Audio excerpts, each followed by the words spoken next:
El plebiscito de reforma constitucional que propuso el sector Ciudadanos para que los ingresos de funcionarios a las intendencias fueran solo por concurso o sorteo, naufragó este miércoles, en particular por la falta de apoyo que dispuso el Frente Amplio.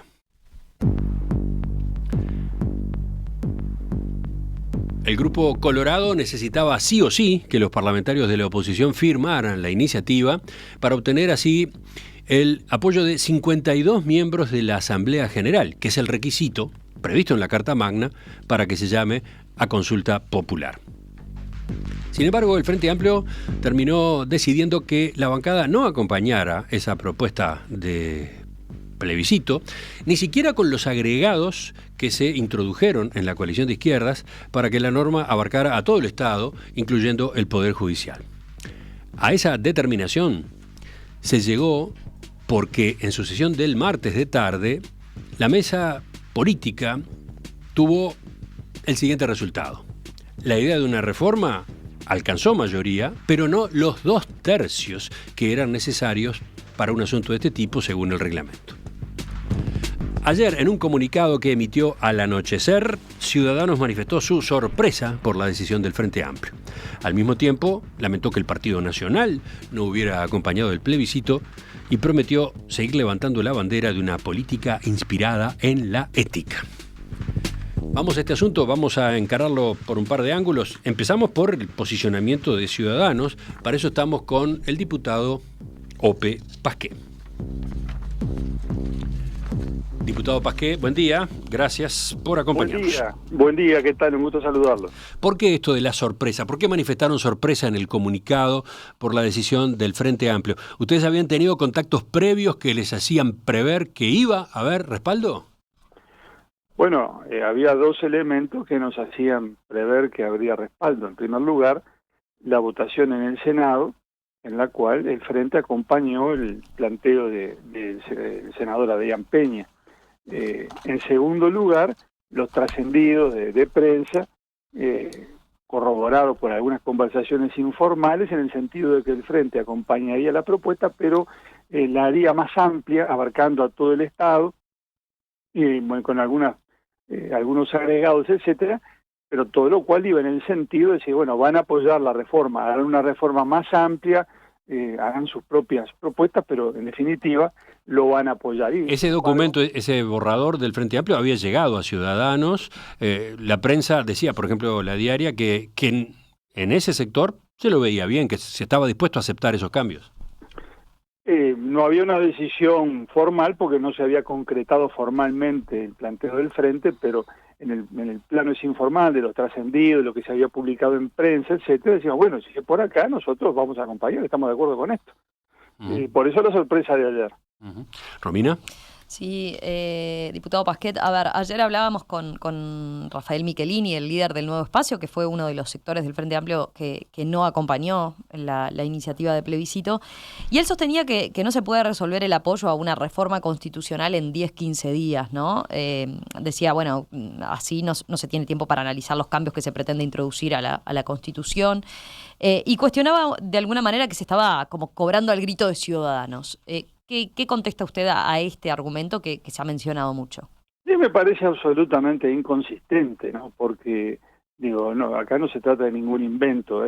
Lo que se había planteado en el Senado, y que después lo retomó Ciudadanos para hacer su propuesta de reforma constitucional, era, en definitiva, un artículo de un párrafo que decía ingreso por concurso o, en su defecto, por sorteo a los gobiernos departamentales. Bien sencillo, bien claro, bien preciso, no hay que complicarse la vida.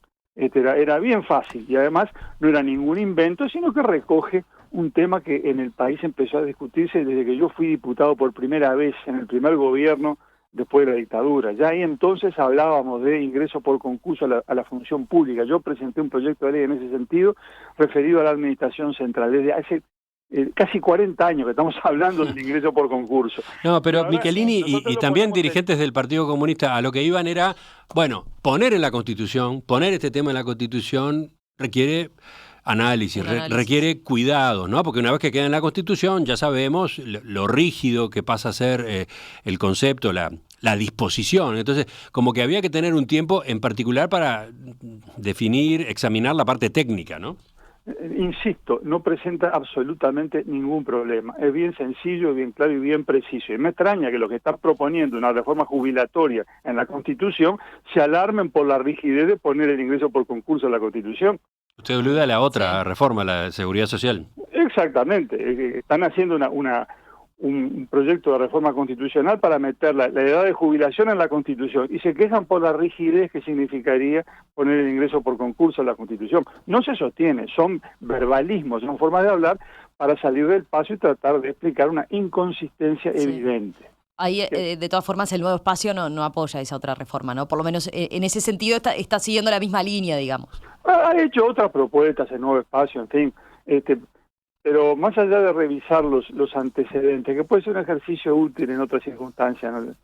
las reformas que ha propuesto cada uno, pero digo, insisto con el concepto, nosotros propusimos una reforma de un artículo, cuyo contenido consiste en establecer el ingreso por concurso o en su defecto por sorteo a los gobiernos departamentales. No hay forma de complicarla, es bien sencillo, es bien claro, es directo. ¿Se está de acuerdo o no se está de acuerdo? En fin, eso es otra cosa, la toma de posición.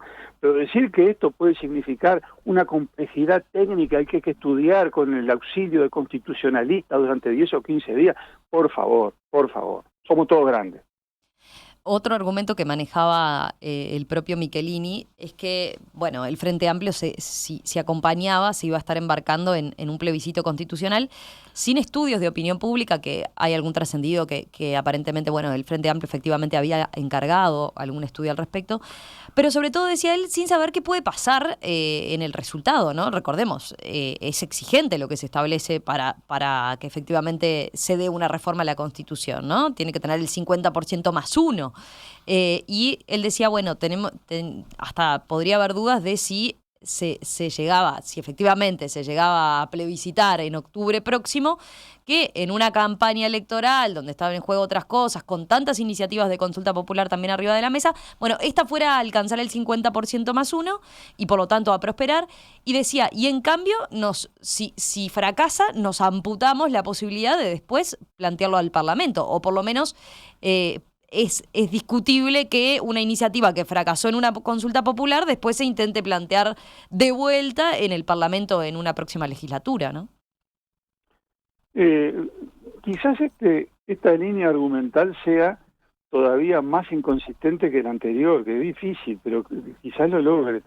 Porque digo, ¿desde cuándo para hacer un planteo en el que uno cree, en el que tiene la convicción de que es lo correcto, que está bien, hay que primero sacar las cuentas de ver si estarían los votos o no estarían? Me parece que es al revés. Si uno se convence de que algo está bien, y yo creo que la sociedad uruguaya está convencida de hace mucho tiempo de que lo justo para el ingreso a la función pública es el concurso o el sorteo, es decir, procedimientos que aseguren la igualdad de oportunidades para todos los ciudadanos. Si estamos de acuerdo con eso, lo que hay que hacer es defender esa idea que, yo insisto, es ampliamente recibida por la sociedad uruguaya, y no hacer especulaciones que no se han hecho, que no las ha hecho el Frente Amplio, ni las ha hecho Rafael Michelini y su sector, cuando hicieron otras propuestas o acompañaron otras propuestas a las cuales en el plebiscito le fue muy mal. Por ejemplo, cuando plantearon el voto epistolar en su momento, que tuvo apenas más de un tercio de los votos en el plebiscito. Allí no les preocupó porque les parecía que la iniciativa era buena. Entonces, ¿qué sentido tiene esgrimir ahora como argumento que no saben qué resultado puede tener cuando una propuesta de esta naturaleza? Que, insisto, bien clara, bien concreta, bien precisa, que hace 40 años que estamos hablando de lo mismo y hay un amplio consenso, que inclusive esta fue mayoría en el propio Frente Amplio, porque resuelven no acompañar por sus disposiciones internas, orgánicas, pero había una mayoría dentro del Frente para acompañar esto. ¿Pero qué es lo que interpreta usted o qué puede estar en juego en esos sectores del Frente Amplio que no lo acompañan entonces, dado lo que usted plantea? Yo creo que es claramente una cuestión táctica, lo han dicho algunos de ellos, ¿no? Una cuestión táctica, quieren poner como en el foco de la opinión pública, de la atención pública, de la ciudadanía, la reforma de la seguridad social, la reforma jubilatoria, y no quieren nada que compita con eso. Por supuesto no está todo el frente atrás de eso, pero está sí el Partido Comunista, que tiene, como ha quedado demostrado una vez más, un peso decisivo en la interna del Frente Amplio. El Partido Comunista no quiere que le compitan, quieren que la atención esté en lo que ellos proponen para reformar la seguridad social, y entonces quieren despejar el escenario y sacar del medio a otras propuestas de reforma constitucional. Me parece que la explicación es esa, es estrictamente táctica, no de fondo. Ahora, me parece que es un error condicionar una cuestión de esta naturaleza que tiene que ver con un principio básico, perdón, de la democracia, de la igualdad de oportunidades, condicionar eso a una cuestión táctica y circunstancial. Estoy mirando los mensajes de los oyentes y me encuentro con este de Jorge, que para empezar creo que nos critica a nosotros por el planteo del tema, pero también de hecho critica la forma como ciudadanos se plantan el asunto. Dice, horror en la información. ¿La idea del plebiscito fracasó por el Frente Amplio? ¿Y la coalición de gobierno no tenía los votos para sacarlo adelante? ¿Qué responde usted? Pero por supuesto que esto arranca con un fracaso en el Senado, porque faltó siquiera un voto del Partido Nacional. Y nosotros no escatimamos nuestra crítica a esa actitud. Lo hicimos en su momento, lo reiteramos después. Lo que pasa es que en el Senado algunos habían votado a favor y luego, cuando llegó el planteo de la reforma constitucional, cambiaron su posición y terminaron votando en contra. Eso, mejor dicho, no acompañando la iniciativa, que fue lo que pasó ahora con el Frente Amplio. Pero nosotros criticamos en su momento también que no hubiera votos del Partido Nacional para esto, porque esto, y es bueno decirlo y reiterarlo, esto está en el compromiso por el país.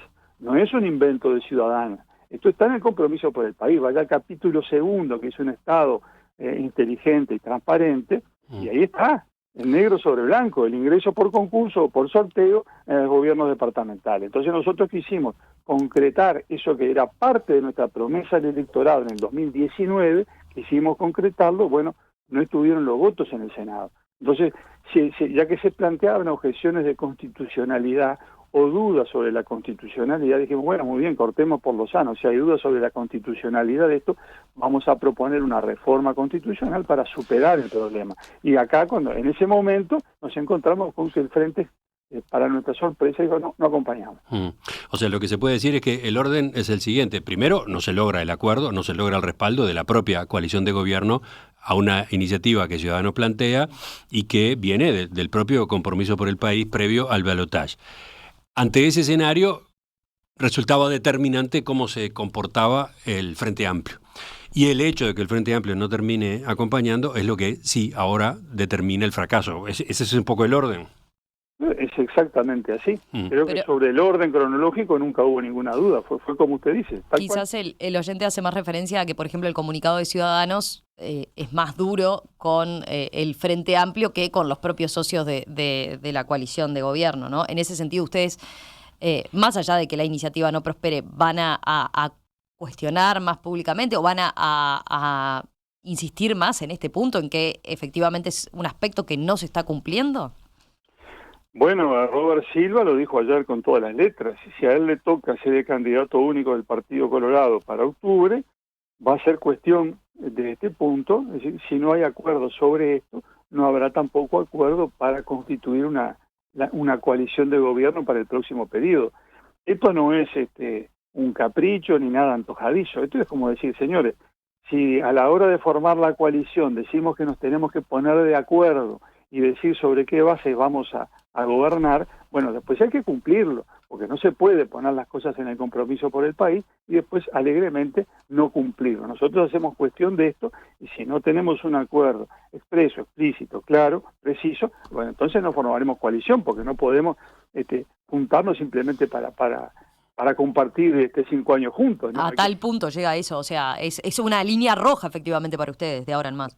Claro, porque inclusive va más allá del punto específico del contenido de la propuesta. Es el compromiso de gobierno, el compromiso por el país. ¿Es para cumplirlo o es simplemente una declaración, digamos, de deseos?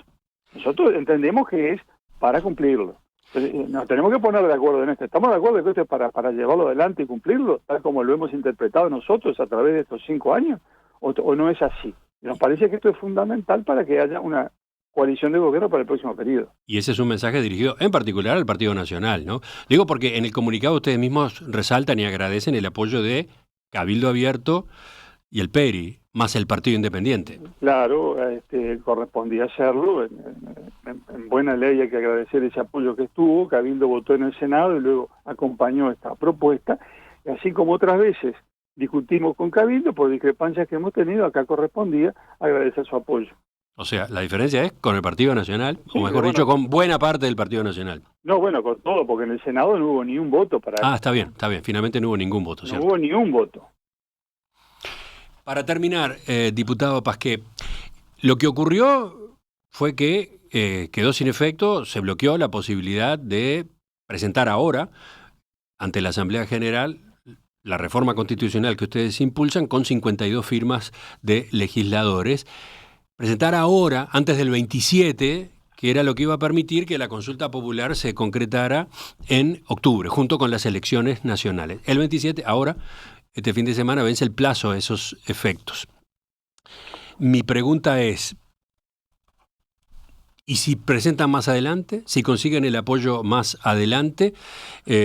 Lo digo porque ayer, tanto en la entrevista con Rafael Michelini como en la tertulia después, donde estaba Gabriel Mazarovich del Partido Comunista, aparecía la alternativa, ¿no? Bueno, capaz que justamente, teniendo un poco más de tiempo para discutir, para procesar el asunto, sí estamos dispuestos, capaz que sí estamos dispuestos a firmar para que haya un plebiscito, por ejemplo, en mayo del año que viene, el día de las elecciones departamentales.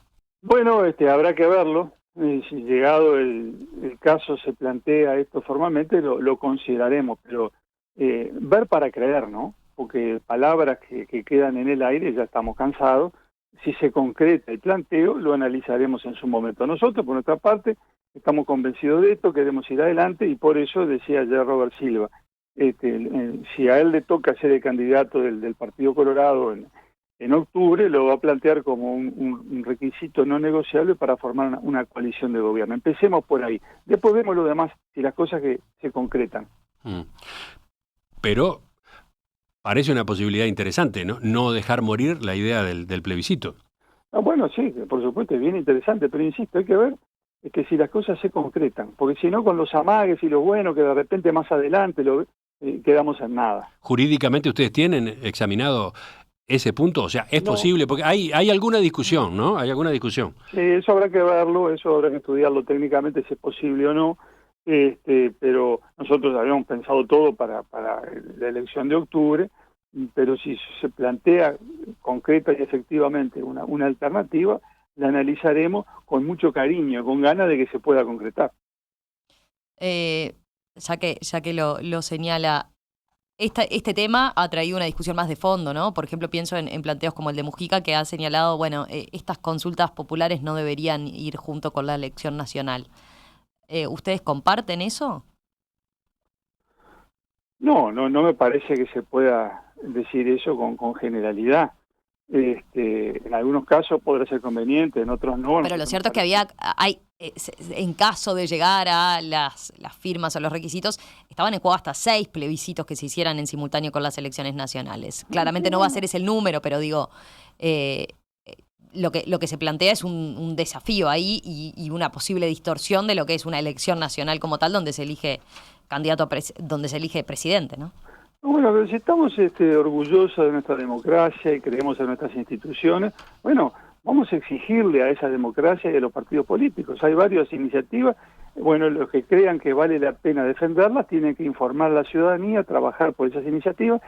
Sobre otras no se preocupará nadie, simplemente quedan planteadas y después no prosperan, pero no me parece que eso deba ser un impedimento que nos disuada de plantear lo que estimamos necesario o conveniente. Y además, en cuanto a la fecha de los plebiscitos, hay un mecanismo constitucional, la aprobación de leyes constitucionales que pueden establecer la fecha de realización del plebiscito con independencia de las elecciones nacionales. Sí, ese es otro mecanismo, ¿no? Ese es otro mecanismo, pero se puede hacer perfectamente. Ahora también le adelanto lo siguiente, que si alguien llegara a proponer ese mecanismo, saltarían algunos a decir, no, pero ¿saben lo que cuesta hacer una elección nacional?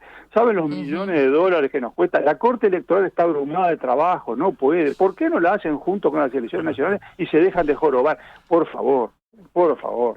Ya conocemos todos los argumentos en un sentido y en otro. El asunto es que cuando alguna iniciativa molesta se dice no es el momento, no es el camino. Es como en este del ingreso por concurso, que jugaron a la mosqueta con esto. Porque lo que pasa que ahí también es cierto que se ha dado también, ¿no? Se ha planteado como argumento, bueno, Ciudadanos quiere aprovechar esto como una movida política para octubre, ¿no? Pero insisto, esto venía del compromiso por el país del 2019. Adrián Peña lo había planteado el año pasado. Inicialmente se iba a votar en el Senado en diciembre. Insistió Adrián Peña con esto, votemos en diciembre, un año antes. No le llevaron el apunte, quedó para marzo, después votó en abril. Y después le pasó lo que le pasó a nuestro compañero. No elegimos la oportunidad nosotros. Estamos con esto desde hace tiempo. Diputado Ope Pasquet, Sector Ciudadanos, Partido Colorado, le agradecemos su participación esta mañana. Con mucho gusto, buenos días. Que pase bien.